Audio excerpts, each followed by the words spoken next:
सभी को नमस्कार, राम राम, राधे राधे। कैसे हैं आप लोग? सभी प्यारे साथी आ जाएं। सभी को नमस्कार है। मेरी आवाज और वीडियो आ रहा है? जल्दी से बता दें एक बार, जितने प्यारे दोस्त हैं सभी को नमस्ते, नमस्कार, राम राम, राधे राधे। कैसे हैं आप लोग? आ जाओ फटाफट से भाई। चलो, वीना जी खुश रहिए, प्रीति आशीर्वाद आशीर्वाद। नमस्कार कोमल, अमशा, सुमन जी, खुशी। चलिए, मैं बहुत अच्छा हूं। और बैंकिंग सिस्टम इन इंडिया या इंडियन बैंकिंग सिस्टम, भारतीय बैंकिंग प्रणाली का आज भाग 2 है। कल हम लोगों ने भाग 1 डिस्कस किया था। इंडियन बैंकिंग सिस्टम का कौन सा भाग डिस्कस किया था भैया? पार्ट 1 डिस्कस किया था। कुछ प्रश्न भी हैं मेरे आप लोगों से, बताइए। पहला प्रश्न है, देश का पहला बैंक कौन था? देश का पहला बैंक कौन था?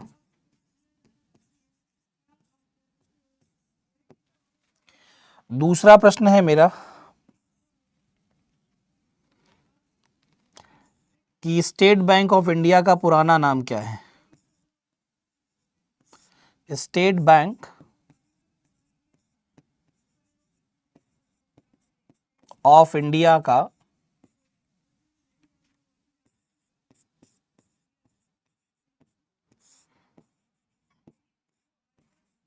पुराना नाम क्या है?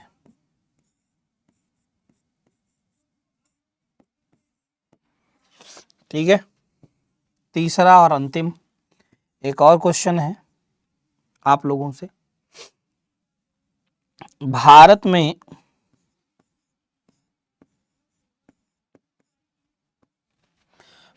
में बैंकों का राष्ट्रीयकरण कब हुआ? बैंकों का राष्ट्रीयकरण कब हुआ? अंग्रेजी में कहेंगे नेशनलाइजेशन ऑफ बैंक्स कब हुआ? फटाफट से बता दें। बड़े आसान सवाल पूछे हैं आप लोगों से मैंने। यही 3 प्रश्न हैं मेरे आप लोगों से। तो भारत का पहला बैंक कौन सा था? बैंक ऑफ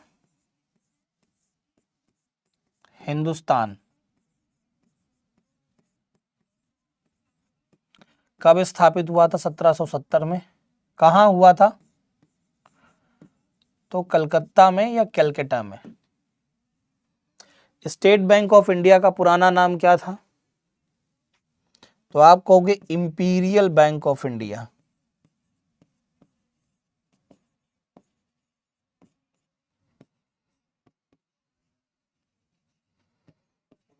और ये नाम रखा गया था, इंपीरियल बैंक ऑफ इंडिया कब आया था? 1921 में। स्टेट बैंक ऑफ इंडिया के रूप में कब बना ये? 1955 में। और उससे पहले इंपीरियल बैंक ऑफ इंडिया क्या था? तो प्रेसिडेंसी बैंक हुआ करता था। क्या हुआ करता था?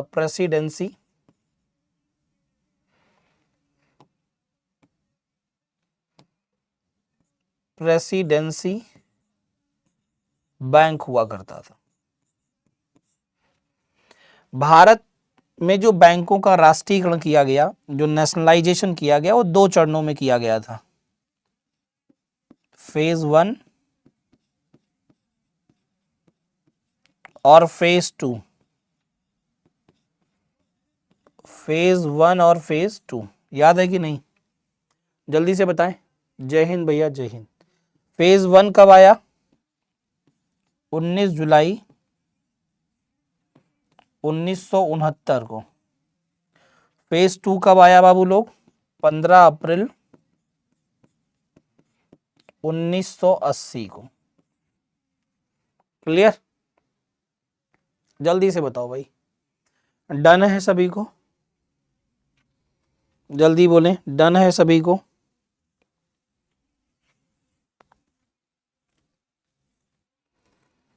जल्दी से बता दें, डन है सभी को इतनी बात?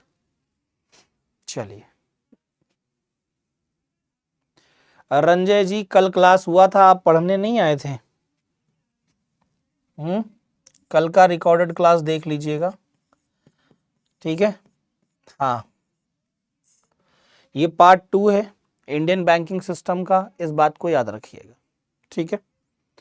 चलिए देखिए, पार्ट 1 में हमने चर्चाएं की थी बैंकिंग के हिस्टोरिकल बैकग्राउंड के बारे में। आज हम चर्चा करेंगे बैंकों के प्रकार के बारे में। बैंकों के प्रकार, इसी को कहते हैं टाइप्स ऑफ बैंक। अब बैंकों के प्रकार में अगर आप देखेंगे तो आप यहां देख पा रहे होंगे, आबिद खुश रहो भैया, ठीक है। ये देख पा रहे होंगे कई प्रकार हैं। जैसे सबसे पहला है केंद्रीय बैंक। केंद्रीय बैंक को अंग्रेजी में कहते हैं सेंट्रल बैंक, ठीक है।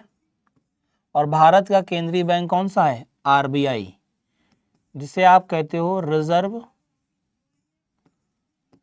बैंक ऑफ इंडिया, ठीक है।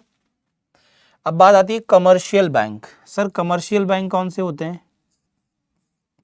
इन्हें कहा जाता है वाणिज्यिक बैंक। बैंक जो वाणिज्यिक बैंक हैं ये 3 भागों में टूटे हैं। कौन कौन से 3 भाग? 1, 2, 3 दिखे आप लोगों को। पहला public sector bank, public sector bank, इनको अंग्रेजी हिंदी में एक ही नाम दिया गया है। दूसरे हैं private bank, private sector bank. तीसरा नाम दिया गया है फॉरेन बैंक, विदेशी बैंक, विदेशी बैंक। ये सारे हैं आपके कमर्शियल बैंक। अब आते हैं कोऑपरेटिव बैंक पर।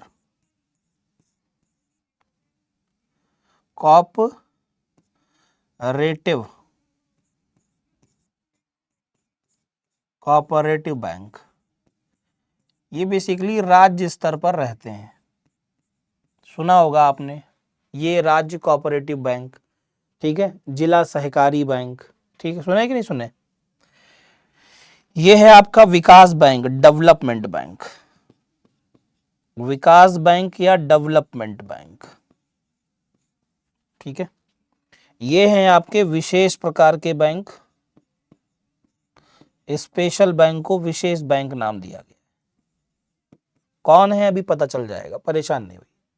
जो डेवलपमेंट बैंक हैं वो ये रहे, ठीक है। जैसे नाबार्ड, नाबार्ड क्या है? डेवलपमेंट बैंक है, ठीक है। सिडबी क्या है? डेवलपमेंट बैंक है। देखो ध्यान से सुनो, आप लोगों के खाते प्राइवेट बैंक में भी हो सकते हैं, पब्लिक सेक्टर बैंक में भी हो सकते हैं, और विदेशी बैंकों में भी हो सकते हैं। लेकिन आप लोगों का खाता देश के केंद्रीय bank reserve bank of India में नहीं होगा, ठीक है। आप लोगों के खाते कोऑपरेटिव बैंक में भी हो सकते हैं, जिला सहकारी बैंक, ठीक है, या शहरी सहकारी बैंक।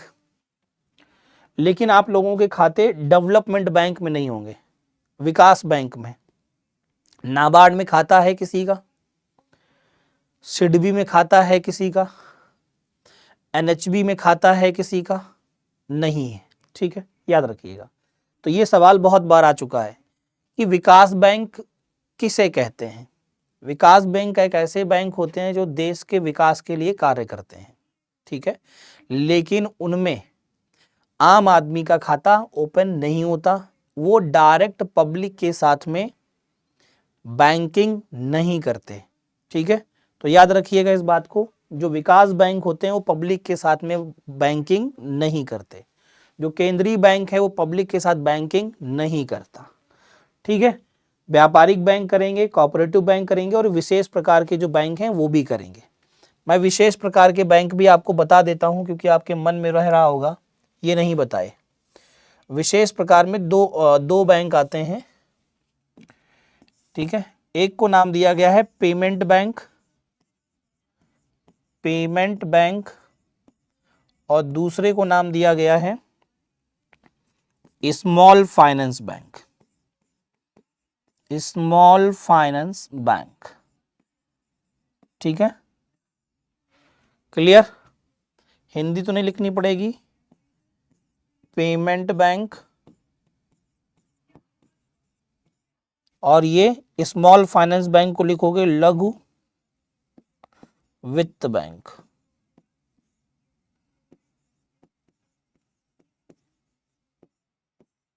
ठीक है, याद रहेगा सभी को। अब देखो, अब आप कहोगे सर ये नेशनलाइज्ड और ये एसबीआई कहां से आया, ये बता दीजिए।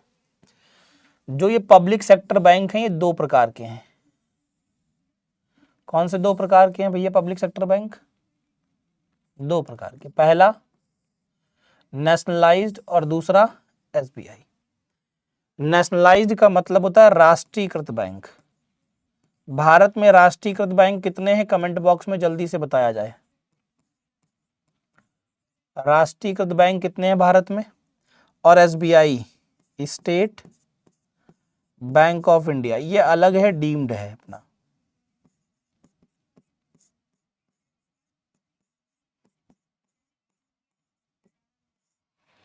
ठीक है, तो राष्ट्रीयकृत बैंकों की संख्या कितनी है? 11। ठीक है, राष्ट्रीयकृत बैंक कितने हैं? 11। कल ही बताया था, कल पढ़ने आए थे, बताइए। जो कल पढ़ने आया होगा वो सब बता देंगे, जो कल पढ़ने नहीं आया वो नहीं बता पाएगा। ठीक है भाई, उसमें कोई लड़ाई नहीं है, परेशान नहीं होइए।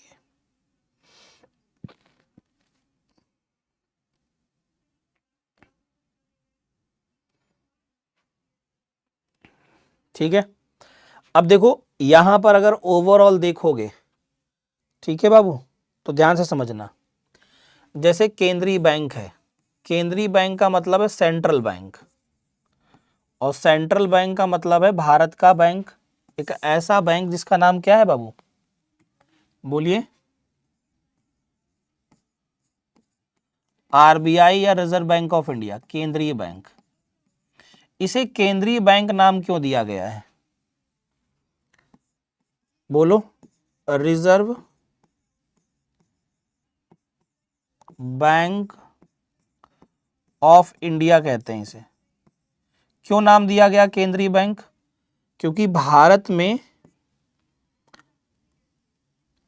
यानी इंडिया में जितने भी बैंक हैं, सभी बैंकों का क्या है, ये सभी बैंकों का क्या है, बैंकर है, बैंकर है, banker of all the banks. क्या लिखोगे? इंडिया में जितने भी बैंक हैं उनका क्या है, बैंकर है। तो क्या लोग बोलोगे अंग्रेजी में? Banker of all the banks. दूसरा क्या बोलोगे पॉइंट? दूसरा पॉइंट ये बोलोगे कि ये सभी बैंकों को क्या देता है, दिशा निर्देश देता है। सभी बैंकों को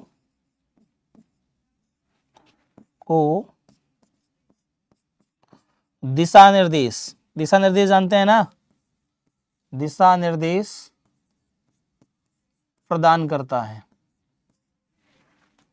प्रदान करता है। It means provide the guidelines to the all banks of India. क्या करता है ये बाबू? प्रोवाइड द गाइडलाइंस,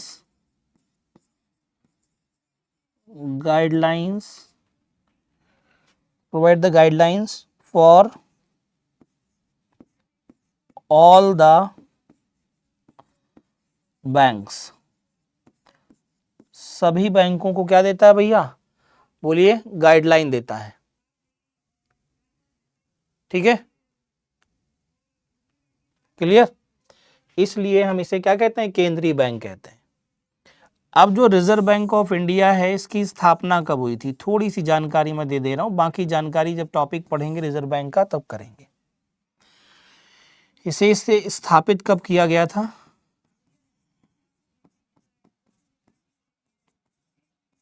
बाबू लोग, इसकी स्थापना 1 अप्रैल 1935 को की गई थी।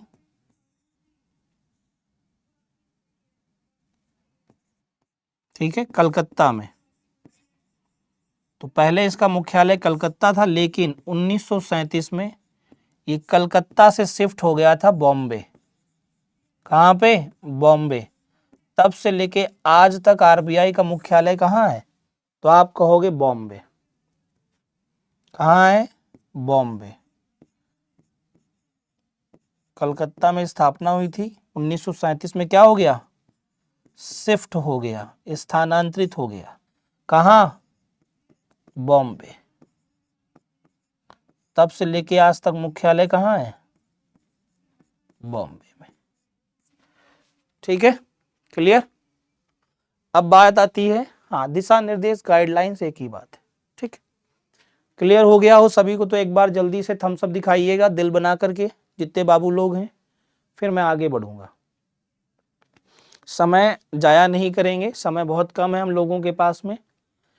ठीक है, जल्दी से बता दो। हाँ, इतनी जानकारी अभी बहुत पर्याप्त है, बाकी जानकारी हम जब रिजर्व बैंक ऑफ इंडिया का टॉपिक पढ़ेंगे ना कल तब उसमें बहुत जानकारियां देंगे। ठीक है, हाँ, अभी इतनी पर्याप्त है। अब बात आती है सर कमर्शियल बैंक, कमर्शियल कह रहा हूं सर, ये जो कोऑपरेटिव बैंक हैं ये क्या होते हैं, कोऑपरेटिव बैंक, हिंदी में भी इन्हें कोऑपरेटिव बैंक ही कहते हैं।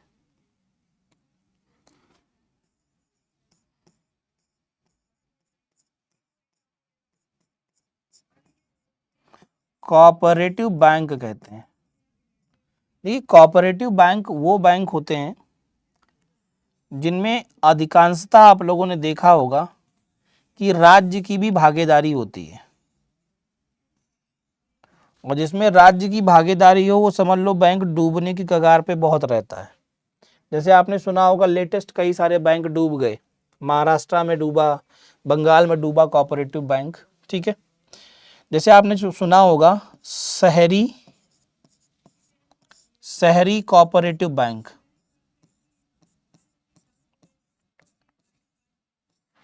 अंग्रेजी में इसे बोलेंगे अर्बन कोऑपरेटिव बैंक। लिख लोगे कि लिखना पड़ेगा मुझे, अर्बन कोऑपरेटिव बैंक। ठीक है, दूसरा मेरे प्यारे दोस्त, आपने सुना होगा जिला कोऑपरेटिव बैंक। कोऑपरेटिव को कई जगह हिंदी में सहकारी लिखा जाता है, तो ये मत भूलिएगा। ठीक है, तो ये हो गया डिस्ट्रिक्ट कोऑपरेटिव बैंक।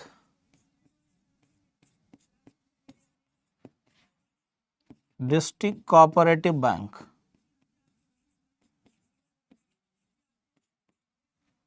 तीसरा है आपका राज्य cooperative bank.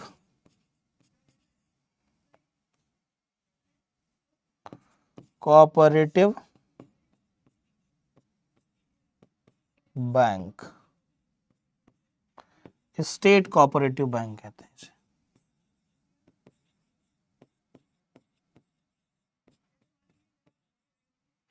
State cooperative bank कहते हैं। ठीक है, याद रहेगा, ठीक ना मेरे प्यारे दोस्त, डन। तो इस बात को याद रखिए, कोऑपरेटिव बैंक है। अब बात आती है गुरुजी, हमको विकास बैंक भी बता दीजिए। देखो, डेवलपमेंट बैंक। ठीक है, डेवलपमेंट बैंक ये है बाबू, आप देख पा रहे होंगे स्क्रीन पर, ये सब डेवलपमेंट बैंक है। जैसे नाबार्ड,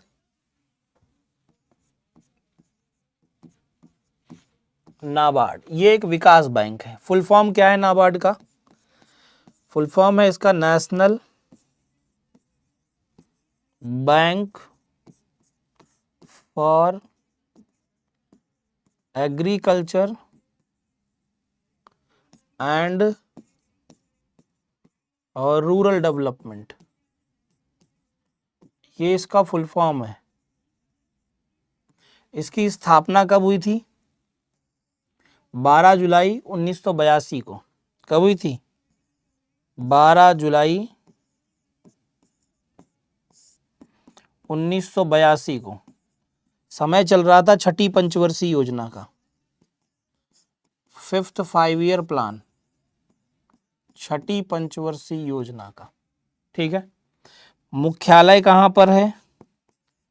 मुंबई में है, यानी बम्बई में है।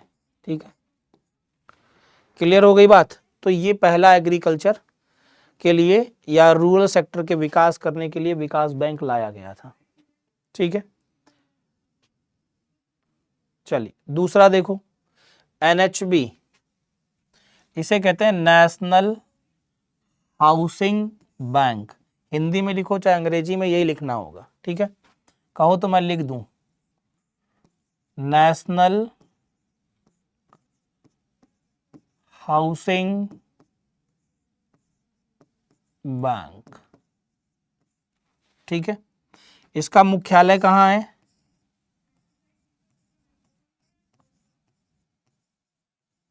नई दिल्ली में।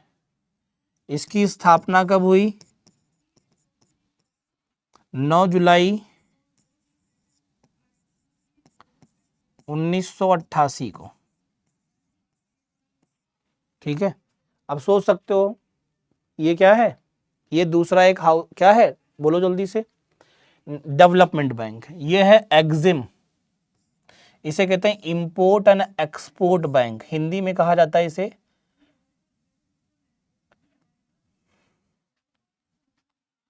आयात निर्यात बैंक, या निर्यात आयात बैंक भी लिख सकते हो। लिखा भी हुआ है देखो, भारतीय निर्यात आयात बैंक। ठीक है, मुख्यालय कहाँ है इसका? मुंबई में। मुंबई में। इसकी स्थापना कब हुई थी? 1982 को। कब हुई थी? 1982 को। ठीक है, ठीक। राष्ट्रीय आवास बैंक। ठीक है,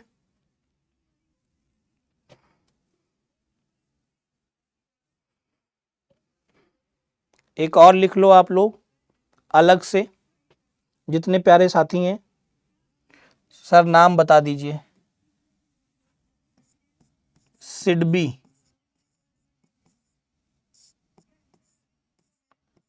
सिडबी, चलो देखें फुल फॉर्म कौन बता पाएगा सिडबी का। मैं स्थापना बताता हूं तब तक। फुल फॉर्म बोलिए। स्थापना हुई थी 1990 में। मुख्यालय यानी हेडक्वार्टर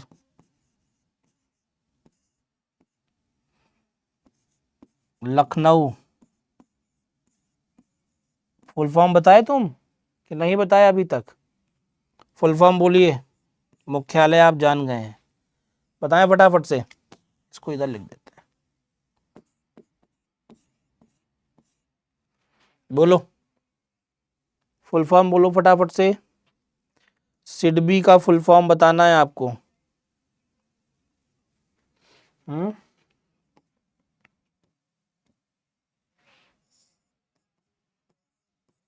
स्मॉल इंडस्ट्रीज, बोलो, डेवलपमेंट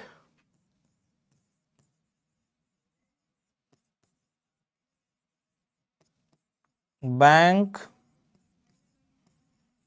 ऑफ इंडिया, ये इसका फुल फॉर्म है। ठीक है, भारतीय लघु उद्योग विकास बैंक। बहुत अच्छे, वेरी गुड बबलू भैया, भारतीय लघु उद्योग विकास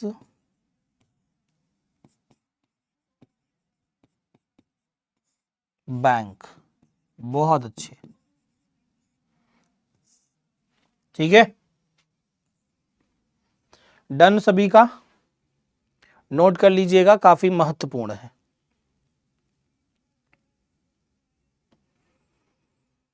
अब चलेंगे हम लोग स्पेशल बैंक की ओर।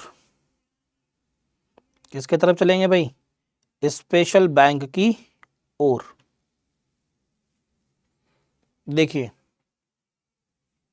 बहुत बढ़िया, निक्की, क्यूटी पाई, बबलू, रंजय, आबिद, ठीक है, बहुत अच्छे बच्चे। चलिए,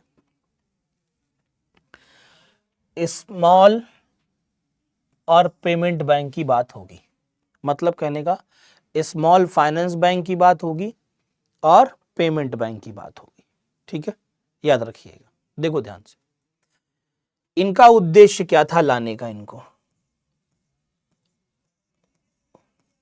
ईमानदारी से बताइएगा। Special purpose banks catering to the banking and financial need of the country and specifically to the common man। अच्छा ईमानदारी से बताइएगा, आज से 10 साल पहले या 15 पहले आप जानते थे गूगल पे क्या होता है, फोन पे क्या होता है, पेटीएम क्या होता है? जानते थे? फ्री चार्ज क्या होता है? नहीं जानते थे ना? यस और नो? तो इस बात को याद रखिए, बेसिकली स्मॉल फाइनेंस बैंक और पेमेंट बैंक को लाया इसलिए गया था, रीजन क्या था वो रीजन समझ लेते हैं मेरे प्यारे दोस्त। लाया इसलिए गया था मेरे प्यारे भाई कि ये बैंक देश के नागरिक, जो आम नागरिक हैं, ठीक है, उनको सहयोग पहुंचाएंगे, बैंकिंग की जो आधारभूत जानकारी है वो पहुंचाएंगे। जो स्मॉल फाइनेंस बैंक हैं इनको लाया गया सितंबर 2015 में, ठीक है। ऊषा थोराट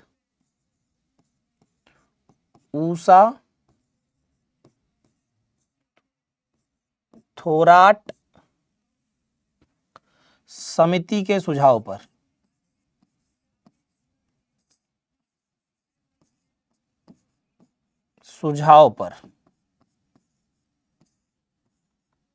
अंग्रेजी में लिखोगे on the recommendation of Usha Thorat committee, लिख दें on the advice of Usha Thorat committee, इनके सुझाव पर लाया गया। अब ध्यान से समझिएगा, ये बैंक सर कैसे बैंक हैं? ये सारे के सारे प्राइवेट बैंक हैं। पहली चीज, कैसे बैंक हैं? प्राइवेट बैंक हैं, ठीक है सर। सर अगर इस बैंक को हमें लाइसेंस लेना है तो सर क्या करना पड़ेगा? तो आपको आरबीआई को, आप जो हैं आरबीआई को 100 करोड़ रुपए का कैपिटल देंगे,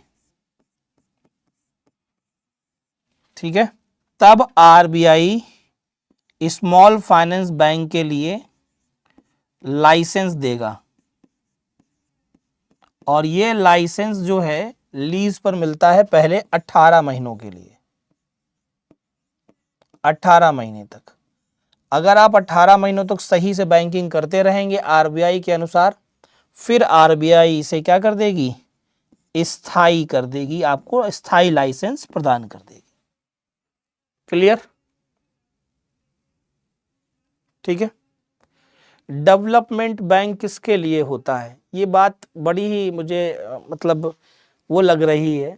हमने आपको क्या बताया था? अभी थोड़ी देर पहले बताया है कि डेवलपमेंट बैंक देश के विकास के लिए कार्य करते हैं। ये डायरेक्ट जनता के साथ भी कार्य या डायरेक्ट जनता के साथ बैंकिंग नहीं करते। अनुप्रिया राज, 100 करोड़ रुपए देने पड़ेंगे। जैसे मान लीजिए किसी भी व्यक्ति को स्मॉल फाइनेंस बैंक का लाइसेंस चाहिए, तो उस व्यक्ति को 100 करोड़ रुपए देने होंगे आरबीआई को लाइसेंस लेने के लिए। That is the mean. ठीक है, अब बात आती है सर जो स्मॉल फाइनेंस बैंक हैं इनमें एक और चीज है, वो क्या है? ये स्मॉल लोन प्रोवाइड करते हैं। स्मॉल लोन प्रोवाइड करते हैं मतलब छोटा छोटा ऋण देते हैं या लघु ऋण प्रदान करते हैं। क्या बोलोगे? लघु ऋण प्रदान करते हैं।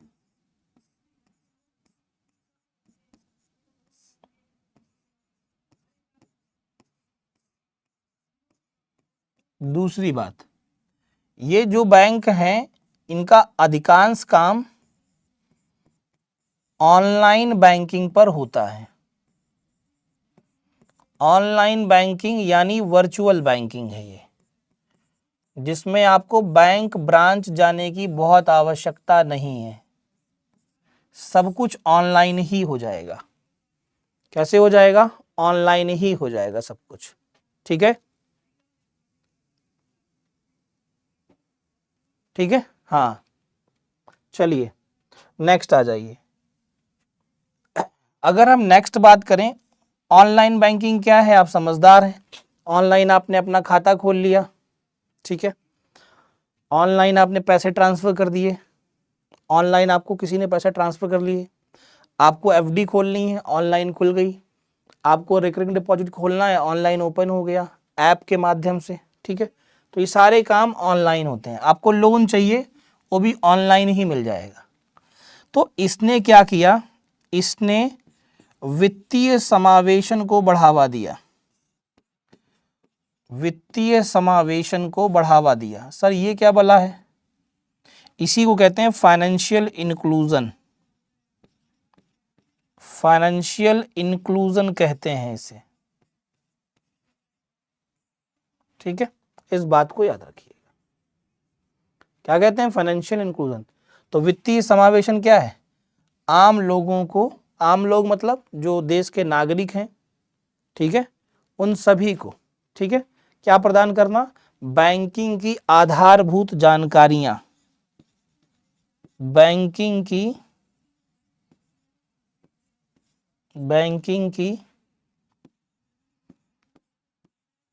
आधारभूत जानकारी।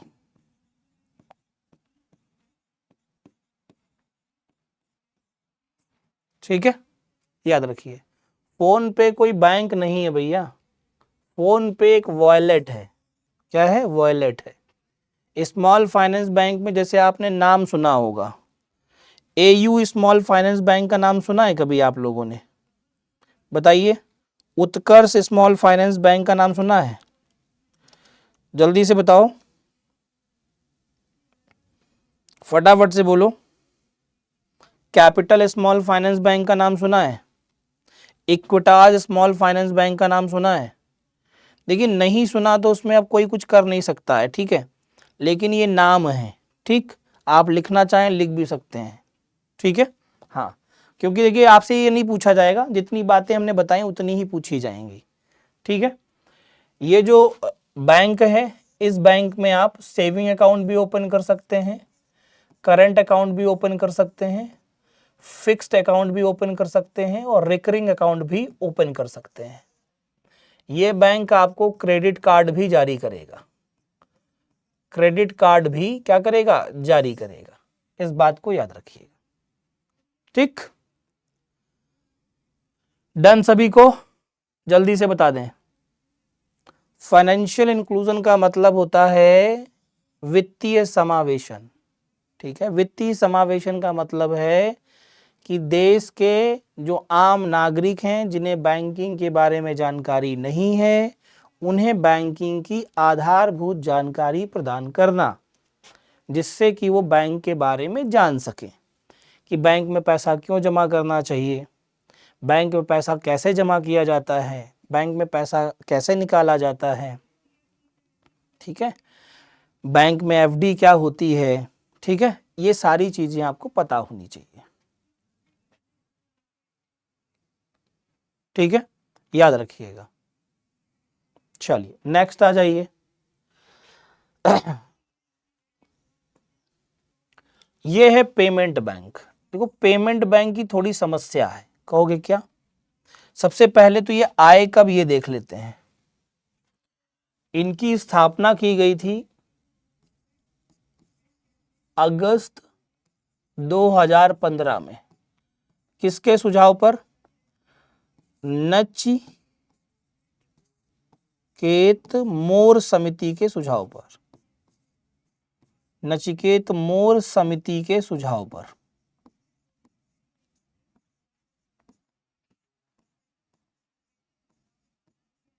किसके सुझाव पर? नचिकेत मोर समिति के सुझाव पर। तो आप लिख सकते हैं on the advice of Nachiket more committee, on the advice of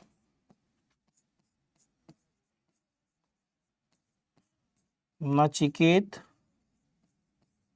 more committee, ठीक है। एक और चीज याद रखिए जो काफी इंपॉर्टेंट है, ये भी प्राइवेट बैंक ही हैं। ये क्या है? प्राइवेट बैंक ही हैं। कहोगे अच्छा, जी हाँ। अच्छा एक और बात याद रखिए, इसका भी अगर कोई लाइसेंस लेना चाहता है तो आरबीआई को 100 करोड़ रुपए देने पड़ेंगे आपको। कितना कैपिटल देना है? कैपिटल का मतलब होता है पूंजी। कितनी पूंजी देनी पड़ेगी लाइसेंस लेने के लिए? 100 करोड़ रुपए की। और ये लाइसेंस कितने समय के लिए मिलेगा? 18 महीने के लिए। फिर अगर आप सही तरीके से चीजों को चलाएंगे तो ये फिर स्थायी कर दिया जाएगा। कैसा कर दिया जाएगा? स्थायी यानी परमानेंट कर दिया जाएगा। डन।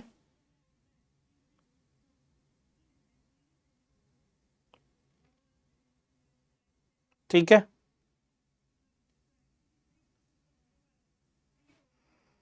ठीक है ना? हम्म।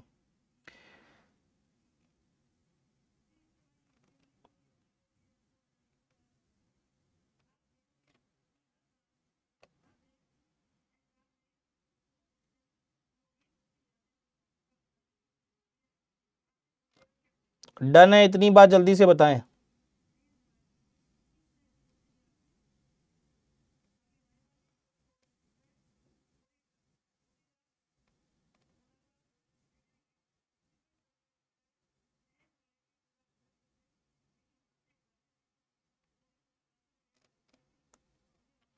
एक भैया लिख रहे हैं इंपीरियल बैंक भारत का प्रथम बैंक के बारे में नहीं बताइएगा सर।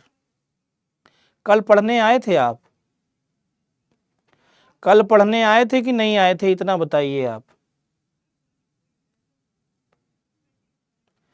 अनुप्रिया राज, बैंक का लाइसेंस लेने भिखारी लोग नहीं जाते हैं, ठीक है। घटिया बातें क्यों कर रही हो यहाँ पे उतनी देर से? आपको शर्म नहीं लगती है? हैं? बैंक का लाइसेंस लेने कोई भिखारी आदमी जाएगा? क्यों? और अगर आप कल पढ़ने नहीं आए तो कल का लेक्चर आप देख लीजिए, ठीक है जी। आपको पता चल जाएगा क्या बताया गया क्या नहीं बताया गया। इसलिए निवेदन है, ठीक है ना? हाँ ठीक है। टीडी बैंक फाइनेंस बैंक नहीं भैया, ये बैंक समझिए, आप बात ही नहीं समझ रहे हैं। हर एक बैंक के आगे अगर फाइनेंस लिख जाए तो वो स्मॉल फाइनेंस बैंक नहीं बन जाएगा।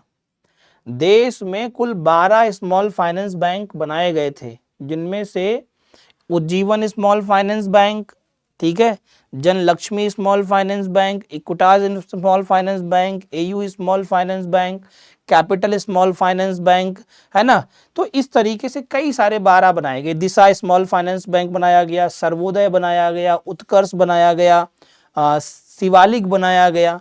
तो हर एक बैंक स्मॉल फाइनेंस बैंक नहीं है, आप पहले बात को समझिए। ठीक है, क्लियर हो गई बात? जल्दी से बताइए। जैसे आप लोगों में से कई लोग कहते हैं, ठीक है, कि मोदी ने सब कुछ अडानी को दे दिया या अंबानी को दे दिया। आप ये कहते हैं ना, अंबानी को दे दिया या अडानी को दे दिया, या कई बार आप कहते हैं टाटा को दे दिया। तो आप एक बात समझिए ना, कोई भी चीज जब आती है मार्केट में तो उसके लिए एक बहुत बड़ी पूंजी चाहिए होती है, और वो बड़ी पूंजी एक आम आदमी के पास नहीं है। क्लियर है ना? जैसे आप में से कई लोग कहते हैं कि अरे ये उनको दे दिया। अरे भैया एक बात बताओ, कोई प्रोजेक्ट आया और वो प्रोजेक्ट ही 10,000 करोड़ का है। कितने का है? 10,000 हो गए ना, 10,000 करोड़ का है। आप ऐसे लिख लो, 10,000 करोड़ का है। अब 10,000 करोड़ है ही नहीं तुम्हारे पास, तो कैसे ले लोगे प्रोजेक्ट? हाँ, जल्दी से बताओ, हाँ या ना? क्लियर है? अब मान लो कोई प्रोजेक्ट आया, किसी को 500 करोड़ का प्रोजेक्ट है। अब 500 करोड़ रुपया हमारे तुम्हारे पास है ही नहीं कि हम उस प्रोजेक्ट में भागीदारी हो। तो जिसके पास पैसा होगा वही भागीदार होगा।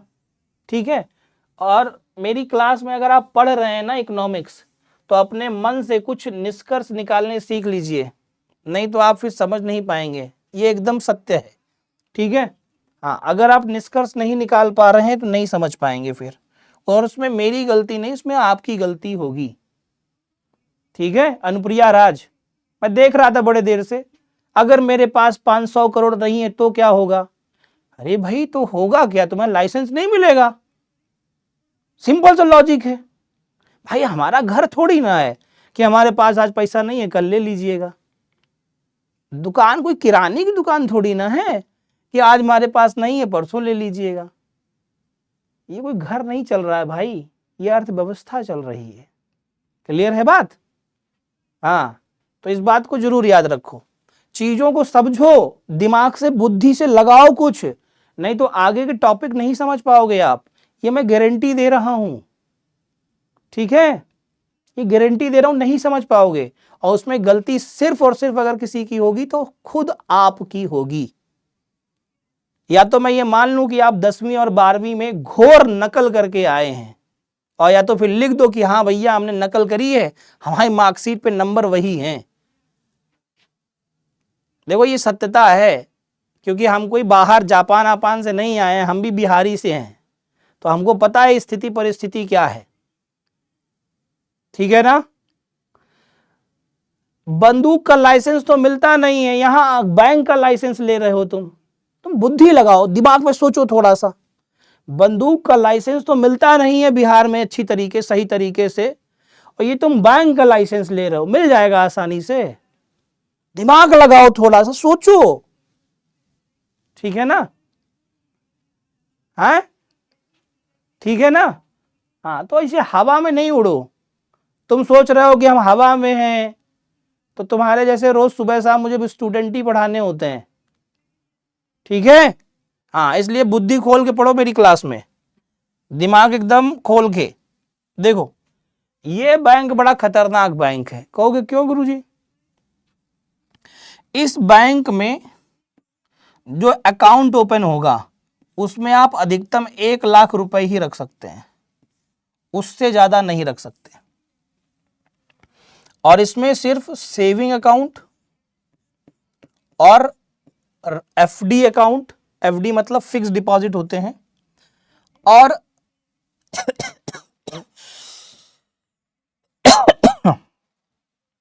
करंट अकाउंट और रिकरिंग अकाउंट ओपन किए जा सकते हैं। इन सब में अंतर होता है, सही बात है। एक अभी कोई कह रहा था इनमें अंतर क्या होता है, देखो करंट अकाउंट वो अकाउंट होता है जो व्यापारी लोग खोलते हैं। कौन खोलते हैं? व्यापारी, छोटे बड़े। जैसे दुकान पे गए, भैया फोन पे कर दें, वो दिखा देता है तुमको तुरंत, पेटीएम वाला, कर दो भैया, तो वो व्यापारी है। Current account. सेविंग अकाउंट आम आदमी खोलता है, हम और आप। एफडी जो है वो आम आदमी खोलता है, हम और आप, ठीक है। और रिकरिंग जो है ये भी हम और आप ही ओपन करते हैं। एफडी में एक कंडीशन है, एफडी मिनिमम 5,000 से खुलती है और इसमें एक समय होता है, 1 साल के लिए, 2 साल के लिए, 3 साल के लिए, 10 साल के लिए, 3 महीने के लिए, 6 महीने के लिए, जितने के लिए आपने खोले, पर 3 महीने से कम के लिए एफडी नहीं ओपन होती है। दूसरी चीज, रिकरिंग जो होता है इसके लिए भी एक टाइम होता है, 1 साल, 2 साल, 3 साल, 4 साल, 5 साल, वट एवर, ठीक, 10 साल तक। और ये पैसा छोटा छोटा होता है, 100 रुपया, 200 रुपया महीना, इस तरीके से, जैसी आपके पास में श्रद्धा हो, ठीक है। ठीक है ना, इस बात को याद रखिएगा। डन।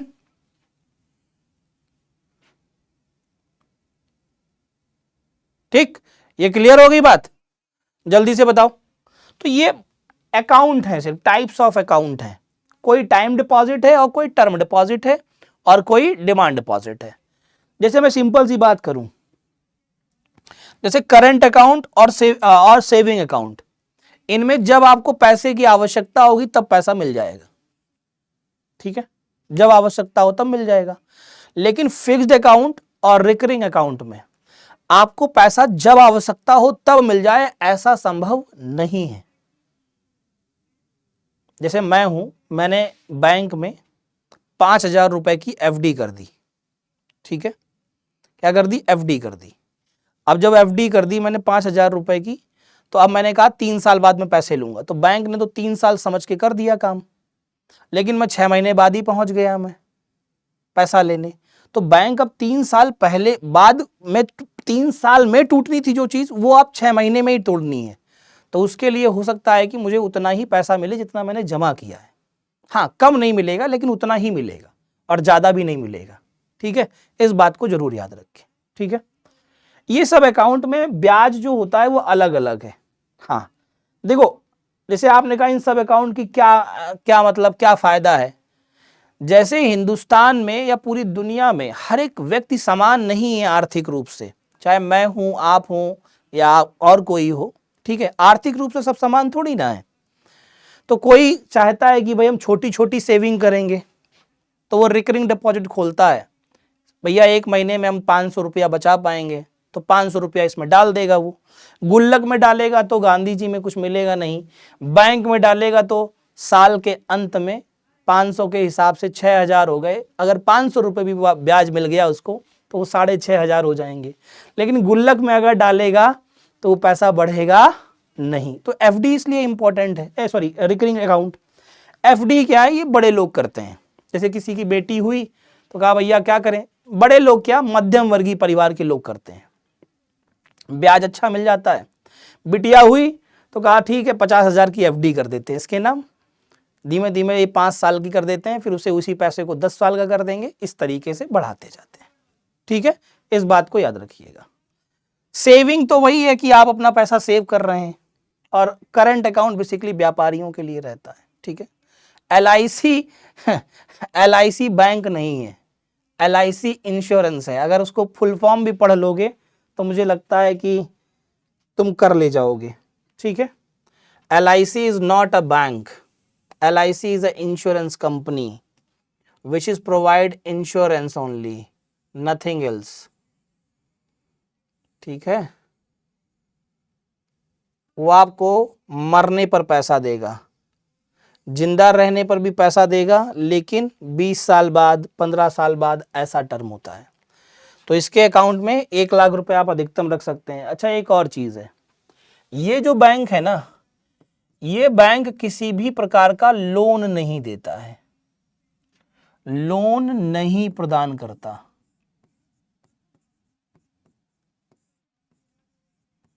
याद रखिएगा, लोन प्रदान नहीं करता है, याद रखिएगा, ठीक है मेरे प्यारे दोस्त। ठीक, डन, जल्दी से बताओ, ठीक है ना। क्या मैंने कहा मेरे दोस्त, ये लोन प्रदान नहीं करता, साथ ही साथ में ना ही ये क्रेडिट कार्ड देता है, क्या देता है, क्रेडिट कार्ड देता है। हां, इसके बिहाफ पर कोई तीसरी पार्टी क्रेडिट कार्ड दे सकती है, याद रखिएगा, क्या मैंने शब्द बोला, कोई तीसरी पार्टी क्रेडिट कार्ड दे सकती है इसके बिहाफ पर, इसके बिहाफ पर कोई तीसरी पार्टी क्रेडिट कार्ड दे सकती है, बिहाफ पर कोई थर्ड पार्टी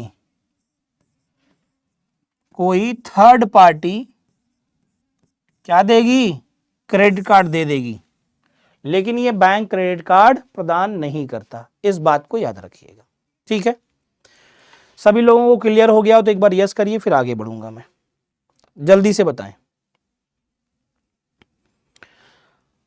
और एक और चीज इसमें लिख लीजिएगा, ये भी ऑनलाइन बैंकिंग ही है, अगर आप ये लिखना चाहें, ठीक है, it is also online banking, virtual banking का पार्ट है, ठीक है, इस बात को याद रखेंगे, चाहे अकाउंट खोलना हो चाहे बंद करना हो, ठीक है, ये सारी चीजें कैसे करेगा, ठीक है, बोलो जल्दी से, ऑनलाइन करेगा, ठीक है। विशाल जी कह रहे हैं क्रेडिट कार्ड और डेबिट कार्ड में क्या अंतर होता है, बहुत बड़ा अंतर होता है। क्रेडिट कार्ड मिलता है on the behalf of salary, और आपको तो मिलेगा नहीं क्योंकि आपकी कोई सैलरी आती नहीं है, आती होगी तो भैया मिल जाएगा, ठीक है। इसमें आपकी सैलरी के आधार पर एक आपकी फेस वैल्यू बनती है बैंक में, उसी के आधार पर क्रेडिट कार्ड बैंक प्रदान करते हैं, ठीक है। जबकि डेबिट कार्ड जो मिलता है वो मिलता है आपके सेविंग अकाउंट का, इसका है सेविंग अकाउंट पर मिलता है, जो आपने सेविंग अकाउंट खोला है उसी पर एक कार्ड दिया जाता है, ठीक है, उसी पर क्या देते हैं, कार्ड दिया जाता है। तो वो कार्ड क्या है भैया, जल्दी से बता दो, डेबिट कार्ड है। तुम्हारे सेविंग अकाउंट से पैसे निकालने हैं, डेबिट कार्ड से निकाल लो जाके। क्रेडिट कार्ड से पैसे निकलते हैं लेकिन तुमको भारी बहुत पड़ेंगे, ठीक है, इसकी फीस होती है पैसे निकालने की, पहली बार पैसा निकाल, चाहे जब निकालोगे 500 रुपया काट लेगा। बेसिकली इसका इस्तेमाल हम लोग करते हैं चीजों को परचेज करने में, क्या करने में करते हैं, वस्तुओं को परचेज करने में करते हैं, इस बात को याद रखिए कि बेसिकली किसी शॉपिंग सेंटर में गए, किसी शॉपिंग मॉल में गए, तो वहां कुछ खरीदा, ले लिया, ठीक है, इस बात को याद रखिए, ठीक है, ठीक है, इस बात को ध्यान रखिएगा। डन हो गया,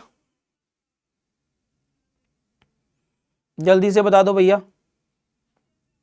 तो क्रेडिट कार्ड अलग चीज है और डेबिट कार्ड अलग चीज है। डेबिट कार्ड में उतना ही पैसा निकाल पाएंगे जितना सेविंग अकाउंट में तुम्हारे पड़ा है, क्रेडिट कार्ड में भी उतना ही आप खर्च कर पाएंगे जितनी उसकी लिमिट है, उसमें कोई पैसा नहीं मिलता है, उसमें लिमिट होती है, और हर एक व्यक्ति की लिमिट अलग अलग होती है, ठीक है, इस बात को याद रखिएगा।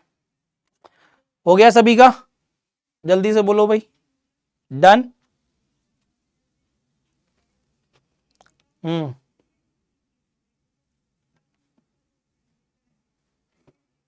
ठीक है, नेक्स्ट आ जाओ भैया।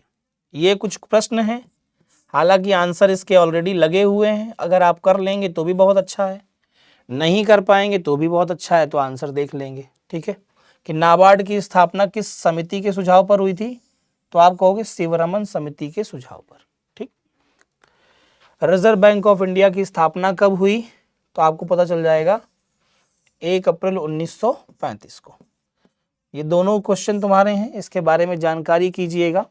बाकी की मुलाकातें हम लोग नेक्स्ट सेशन में करेंगे। आज हम लोगों ने इंडियन बैंकिंग सिस्टम कंप्लीट कर लिया है। क्या कर लिया है, इंडियन बैंकिंग सिस्टम कंप्लीट कर लिया है, इस बात को याद रखिएगा। भारतीय बैंकिंग प्रणाली, इससे आपके एग्जाम में प्रश्न रहेंगे, आप लोग इसे तैयार अच्छे से कर लीजिएगा, लाभ रहेगा। एक बात और मैं कहना चाहूंगा आप लोगों से देखिए आप लोग अपने मन से कोई बात नहीं बनाया करिए, ठीक है, कि ऐसा नहीं होगा तो क्या होगा, है ना। कुछ चीज़ों का निष्कर्ष आपके सामने है। जैसे मैं आपसे सिंपल से एक बात बोलूं कि आपके एग्जाम में 150 प्रश्न आएगा और आप 50 ही प्रश्न कर पाएंगे तो क्या होगा। तो हो सकता है आपको थोड़ा सा लगे यार बड़ा पागल मास्टर है, कह रहा है हम 50 ही प्रश्न कर पाएंगे तो क्या होगा। कंक्लूजन तुम्हें पता चला कुछ कि क्या होगा 50 प्रश्न अगर कर पाओगे तो। In your examination there will be 150 questions, you have to done only 50 question out of 150. what happens in the result? Result तो तुमको अंदर ही पता चल चुका है कि what happens, रिजल्ट में क्या होगा। हाँ क्यों भाई, रिजल्ट पता चल गया क्या होगा रिजल्ट में। शायद हो सकता है कि आप रिजल्ट देखें भी ना, कि आई नो कि what happen in the result. Is it clear ना। इसी तरीके से जब कोई बड़ा अमाउंट है, ठीक है, तो इस बात को हमेशा याद रखिए। आप ये नहीं कह सकते ये नहीं होगा तो क्या मैं करूंगी या मैं क्या करूंगा, ये मैं का समय नहीं है। पहले चीज तो ये समझिए, ठीक है ना, क्लियर हो गई ना बात। इस बात को हमेशा याद रखिए, क्योंकि चीजें अगर आप समझेंगे नहीं तो निष्कर्ष नहीं निकाल पाएंगे, और निष्कर्ष नहीं निकाल पाएंगे तो फिर आप सिर्फ और सिर्फ रट्टू तोता रह जाएंगे। अब आपको चीजें रटनी है तो फिर एक अलग चीज है। इकोनॉमिक्स समझने के साथ साथ में कुछ चीजों पर, कुछ स्थानों पर याद करने वाली चीजें भी, तो ये समझना ज्यादा है। अगर अभी आप ये नहीं समझ पाए तो सोचो मौद्रिक नीति समझने में आपको आसमान नजर आ जाएगा, क्योंकि बहुत सी सारी चीजें हमें क्या करनी होंगी, एज्यूम करनी होंगी। जैसे हम मैथ्स में कहते हैं ना, let us suppose x is a value, x is a number, ठीक है, x कोई संख्या है, उसमें हमने 3 जोड़ दिया, ठीक है, तो क्या हो गया, तो x + 3 हो गया। तो ये हमने एज्यूम किया था, ठीक है, ये हमने एज्यूम किया था, ठीक है। तो इसी तरीके से इकोनॉमिक्स में भी आपको देखने को मिलेगी कई सारी चीजें, ठीक है। बाकी मुलाकात होगी अगले सेशन में, ठीक है, कल मुलाकात करेंगे, ठीक है, और आगे बढ़ेंगे, आरबीआई पढ़ेंगे, ठीक है। हाँ ठीक ना, चलिए सभी को राम राम, राधे राधे। सभी प्यारे दोस्तों को जय हिंद है मेरी ओर से, शुभकामनाएं हैं आप सभी प्यारे दोस्तों को, ठीक है। Thank you everyone.